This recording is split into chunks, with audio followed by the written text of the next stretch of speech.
Welcome to Fellowship. Today, we'll be discussing dating in the 21st century. As young believers, we go throughout life in search of God's love. Yet we often build relationships that bring us joy, happiness, and fulfillment as well.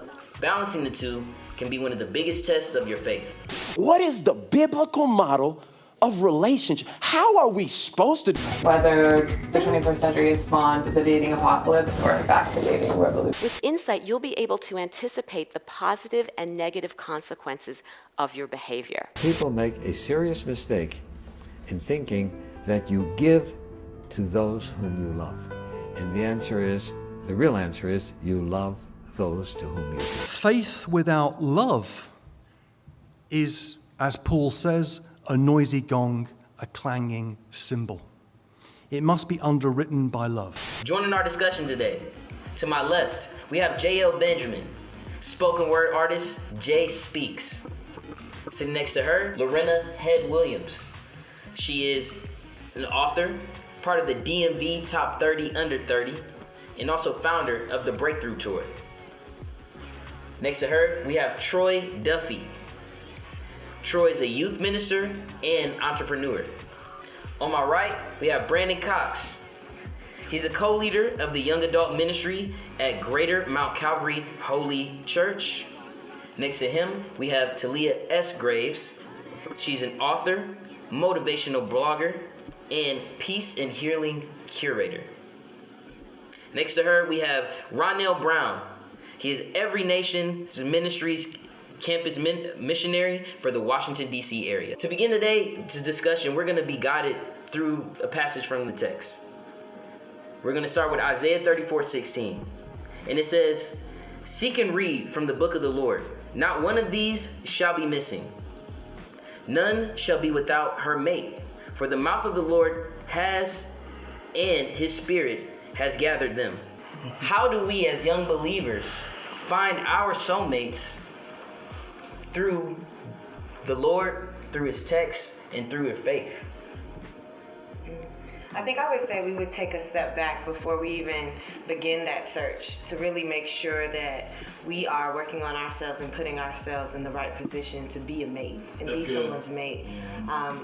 When we look at the text, it says, "He who finds a good wife," right? So that means she's already operating in that wifey material, wifey space. So sometimes I think we might need to focus that energy to make sure we're in a good space. So I heard Devon Franklin, author, Sony executive, he was on The Real the other week, and he was talking about what do you tell people when they ask you, are you still single? And he said, when people ask you that, say, because I'm working on being whole. You know how people say a relationship is 50-50 and it should be, really 100-100. Right. But for the sake of his, his context, he was saying that we should be whole when we come into the relationship, so that way you're not filling voids that should be filled with who you are called to be, by God. I'm glad you said that, because that's my story. Like, I think for a long time in dating, I've always been like, I don't pursue, but if I find something that I feel like I'm gonna work hard, and I'm gonna do what I need to do to make it work. And I've always, been the one to try to make it work where the other one didn't. And in that space, I felt like I was the one searching. Because when one didn't work out, I'd be like, okay, well, now I need to find my other one. But it wasn't until I stopped searching and just started working on myself, like you said, that is so important, and then working on my relationship with God, that I realized, okay, now I'm at peace with myself. And I don't have to search, because it's going to come to me. He's going to find me. I'm not worried about it. And once I stop worrying about it, the stress is off. Right. That's good. I think even when you look at it in terms of us looking for or searching and really focusing on ourselves, we have to know how to love God. Right. If you don't know how to love God, there's no way you're going to be able to love another person or show them the love in which, the full capacity that we're made and created to love each other.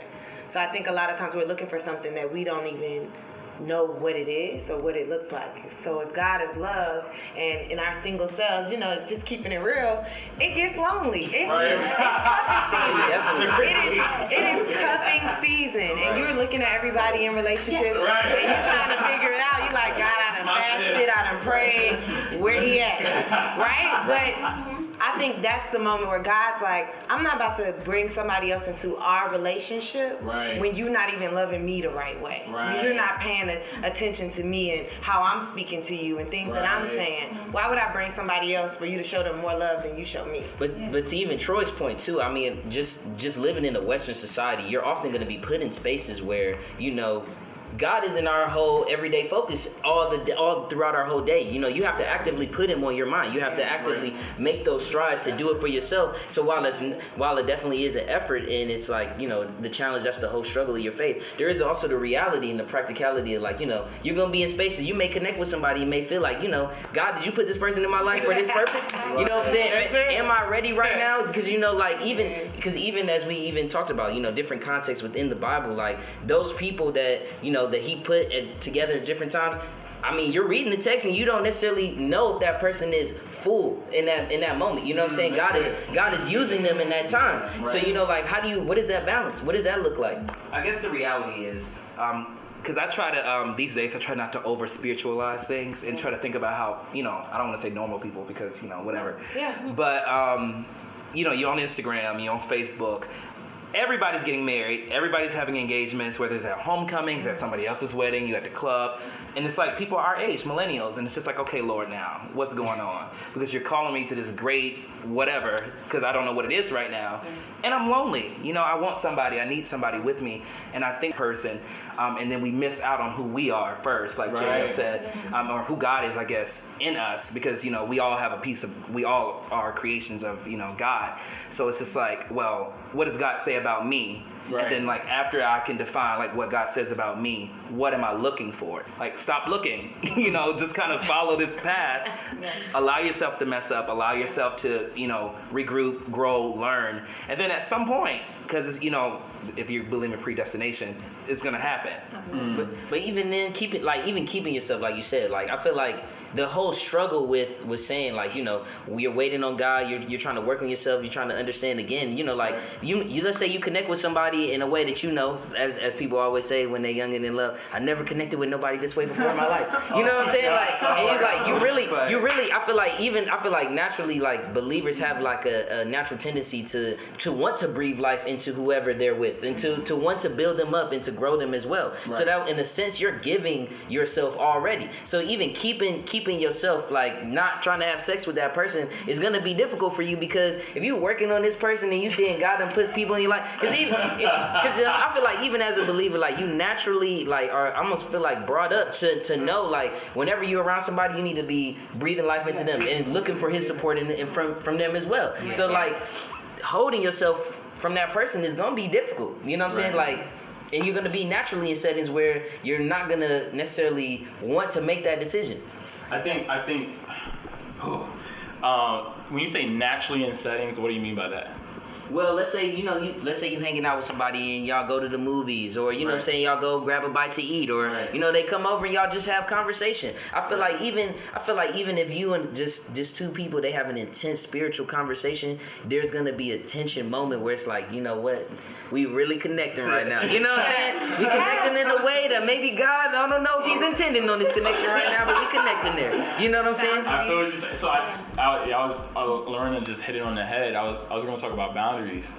And I think in our culture, we are not familiar with that concept, and we're familiar with just go with your heart, follow what feels right, this sensuality thing. And in my own personal life, you know, I'm not in a relationship right now, and that's purposeful. You know, God has freed me from craving physical intimacy, sex, right? But now it's like removing me from emotional intimacy, which creates those soul ties, right? Which I can go into another time, but it's understanding that, you know, you have to realize that your wholeness is in God first. And the key to loneliness is spending more time with God, right? Because, like, my mentor was telling me, he was like, Ronnell, like, he was convicting me, he was like, you spent 3 hours talking to XYZ girl, but you haven't even spent an hour talking to God. And I was like, Jesus, like, I was hurting, because I realized it's like, wow, like, because God knows you the most, right? He knows why you're hurting. He knows why you're sad, and we think of God up here, but He's really down here with us. And if we never go deeper into that secret place of really knowing God, then how can I really grow intimate with you in a proper way that doesn't rely on you to fulfill me? Does that make sense? And naturally, when two spirits get, two people get around each other, my grandma always said, be careful of who you let in, and like in your spiritual space, and invite to church, who you pray with, who you really give that access that you have with God to other people. So, I mean, when you look at it, right, let's think Adam and Eve. You think of like, the love story. Right when he saw her, he was like, I'm giving up everything for you, right? And then you look at Mary and Joseph, and you're like, they was about to get married. He thought she was, a virgin. Shorty came up like, I'm pregnant. I ain't doing it. And then he had to be like, all right, I'm about to take care of this child that I know is not necessarily mine. Right. You know what I'm saying? I'm about to go to another space. You look at certain relationships, you look at Abraham and Sarah and Hagar. How people really are praying and hoping for these kids and this type of love where they're bringing in other people because they're like, well, I don't know, maybe this wasn't right, maybe it wasn't there. So I think when we look, as a young millennial, when we look at relationships, of course we're gonna see more than one person that fulfills that role of love or a compassionate partner that we see. Right. The thing that's missed the most is ourselves. Our eyes open enough to see it. You know how like your parents tell you certain things when you're a child, and that stuff don't even matter. It doesn't recollect to you, right? It's not the same importance. But now when you get older, you're like, oh yeah, I don't know, I might want to be in the house a little earlier. People really is getting robbed, or I might want to, I don't know, does he clean his ears? Like, I just, random stuff. Random stuff that you want to look at. It's certain details. So I think as God shows us how to love and really be intimate with somebody, it's not really about the sex. Like, I've told one of my partners, like, I always ask them, like, what's your idea of sex? Partners as in like a friend or somebody I'm dating. What's your idea of sex?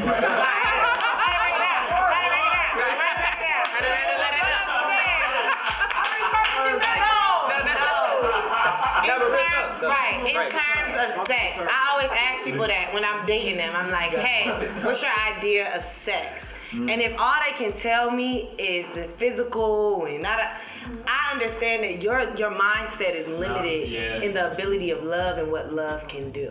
Right. You know what I'm saying? Like, I'm not saying I don't want to be with them, but I'm just kind of like, that kind of was like a mini portion of what I was thinking. But love is a choice. It's like, it's a choice. And as I'm learning with God, it's like, He's going to put options in front of you. And a lot of us think that, we got chemistry, you must be the one. Yep.